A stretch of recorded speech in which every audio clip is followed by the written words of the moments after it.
안녕하세요. 드림맘입니다. 오늘은 울 아이 인생을 바꿀 방학 준비하기라는 주제로 얘기를 해보려고 하는데요. 막상 방학이 되면 울 아이에게 뭔가 특별한 터닝 포인트가 될 만한 어떤 게 없을까 막막하고 고민될 때가 있으시죠?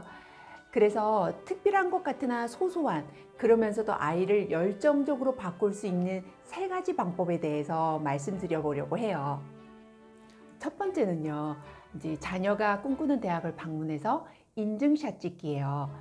이제 기대 효과는 자녀가 그 대학을 방문해서 좀 더 구체적으로 꿈을 꿀 수 있다는 그런 것과, 나중에 대학을 지원 시에 어릴 때 이 대학을 가고자 했다라는 그런 자료 사진이나 또는 언급을 함으로써 대학 측에 좀 더 어필을 할 수 있는 장점이 있는데요.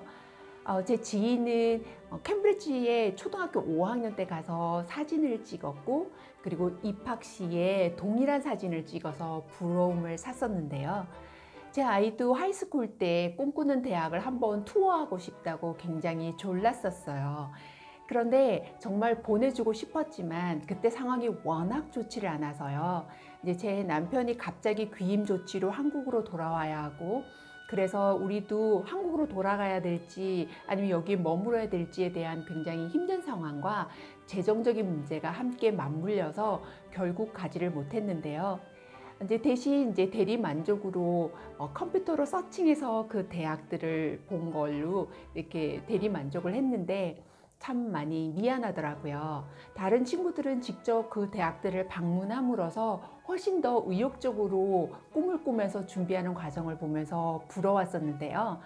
다행히도 우리 아이는 돌고 돌아 자기가 꿈꾸는 대학을 감으로써 자기도 이제 정말 이 학교를 보내준 것만 해도 고맙다라고 얘기를 해서 다행이긴 했지만, 여러분들이 가능하다면 꿈꾸는 대학을 한번 투어하시면서 인증샷을 찍으시고, 그리고 아이가 좀 더 열정적으로 능동적으로 공부를 할 수 있도록 도와주시는 건 어떤지요. 두 번째는요, 계획을 세우고 정말 꼭 한 가지라도, 작은 것 하나라도 성취할 수 있도록 도와줘서 학습된 무기력으로부터 벗어나고 나도 할 수 있다라는 뭔가 학습 의욕을 가질 수 있도록 하는 프로젝트인데요.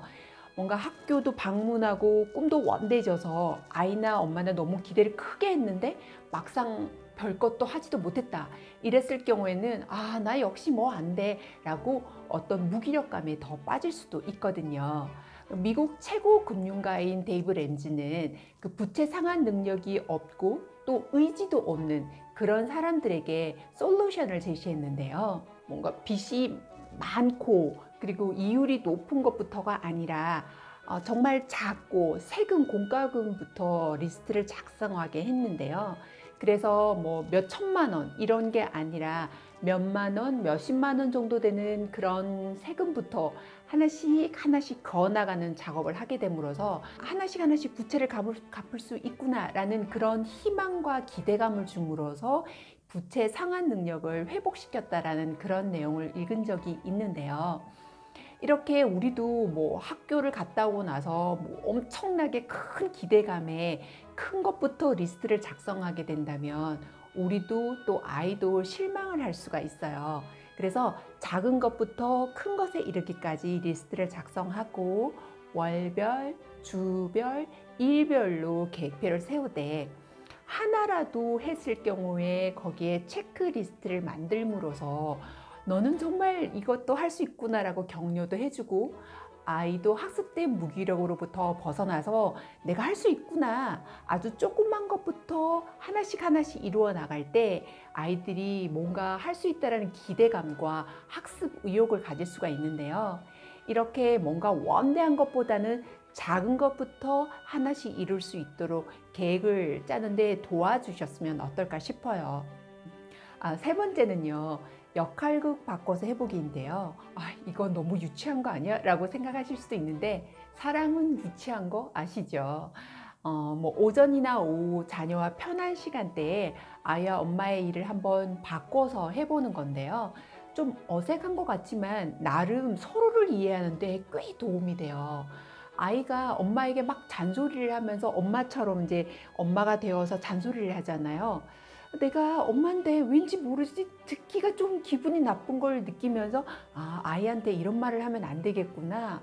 이렇게 하면 뭔가 상처를 받겠구나 라는 걸 깨달을 수 있고요. 또 이런 아이의 공부를 하는 부분을 저희가 맡아서 하다가 보면 우리 애도 이런 부분이 힘들었겠구나라는 그런 걸 이해할 수가 있어요. 뿐만 아니라 역으로 아이도 엄마의 일이 결코 만만한 건 아니구나, 쉽지 않구나, 참 자식 키우느라 힘들었구나 라는 거를 조금 느낄 수 있고요. 물론 이러고 나서 다시 제자리로 돌아왔을 때 그게 오래 가지 못한다 해도 뭔가 우리가 이해하는데 꽤 도움을 줄 수가 있어요. 이제 뿐만 아니라 이제 회사에 아빠나 엄마의 회사에 가서 아이가 잠시 일하는 걸 보면서 물론 그럴 때는 뭐 공휴일이나 뭐 주말 같은데 뭐 직원들이 없을 때 가셔야겠지요. 그럴 때 아이를 같이 데리고 가서 일하는 모습을 보여주면 아이가 우리 부모님이 이렇게 고생하시는구나. 그리고 나는 아빠처럼 엄마처럼 돼야지 라던가 아니면 아빠 엄마가 너무 이런 일로 고생하네. 나는 더 잘 돼서 우리 엄마 아빠를 먹여 살려야겠다. 뭐 기타 등등의 생각을 할 수 있는 그런 기회를 주시는 것도 아이가 성장하는데 또 그냥 편하게 공부할 것이 아니라 뭔가 미래에 뭔가를 생각을 하고 구체적으로 공부를 하는데 꽤 도움이 될 수 있어요. 이렇게 여러분들이 방학 동안에 좀 거창하고 대단한 것도 좋지만 이런 세 가지를 실천해 봄으로써 뭔가 공부를 해야겠다라는 학습 의욕만 갖게 되는 것도 굉장한 효과가 있는데요. 여러분들도 한번 시도해 보시는 건 어떨까요? 여러분 도움이 되셨나요? 도움이 되셨다면 좋아요와 구독 눌러주시고요. 다음 시간에도 알찬 정보 가지고 찾아뵙겠습니다. 감사합니다.